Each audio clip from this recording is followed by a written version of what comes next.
High beam લાઇટને લઈને આવતીકાલથી RTO શરૂ કરશે ડ્રાઈવ. 4 વ્હીલ ડીલર્સને સૂચના આપવામાં આવી છે. તેમ આરટીઓ વિભાગે કહ્યું, સ્ટાન્ડર્ડ અને લાઇટના બીમ અપ્રુવલ થયેલા છે એ લોકો જ વેચાણ કરી શકશે. મંજૂરી વિનાના લાઇટ બીમનો ઉપયોગ કરાશે તો રોડ સેફટી અંતર્ગત કાર્યવાહી કરવામાં આવશે. કાર એસેસરીઝના વેપારીઓએ આ સરકારનો નિર્ણય આવકાર્યો. વેપારીઓએ પણ બિનઅધિકૃત હાઈ બીમ લાઇટ ન વેચવા બાંહેધરી આપી.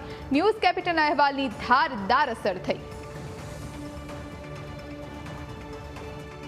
જે હાઈ બીમ લાઇટ હાલમાં ઉપયોગ કરવામાં આવી રહ્યો છે તે અંતર્ગત સૌથી પહેલાં જેટલા પણ ડીલર જે વાહનોનું વેચાણ કરી રહ્યા છે 4 વ્હીલરનું એમને AIS સ્ટાન્ડર્ડ હોય CMVR રૂલ અંતર્ગત જે બી સૂચનાઓ આપવામાં આવેલી છે, જેને ડિઝાઇન અપ્રુવલ છે, જેના લાઇટના બીમ અપ્રુવલ છે, એ જ લોકો એ પ્રમાણનું વેચાણ કરશે તેવી સૂચના તમામ ડીલરોને આપવામાં આવેલી છે.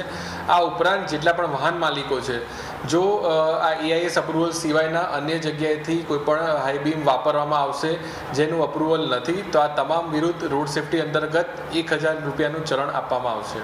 આમ આદમી માટે સારી વસ્તુ છે અને નિર્ણય બી સરકારનો સારો છે. પહેલાં જે લાઇટો આવતી તેનાથી બહુ હાઈ વોટેજની હોય છે, એટલે સામેવાળા વ્યક્તિને આંખો અંજાઈ જાય છે. એટલે તો એ શું એના માટે ઓછું થશે તો એક્સિડન્ટ બી ઓછા થશે અને ગ્રાહકોને એમને કસ્ટમરનો બી સેટિસ્ફેક્શન થશે કે ઓછી લાઇટ સામે બે સેમ થઈ જાય. અને સારી આ બધી શું હેવી વોટોની લાઇટો આવે છે 300 વોટ 400 વોટ, પણ જે રૂલ્સ એઝ પર રૂલ્સ પ્રમાણે 55 વોટ બહુ ઇનફ છે.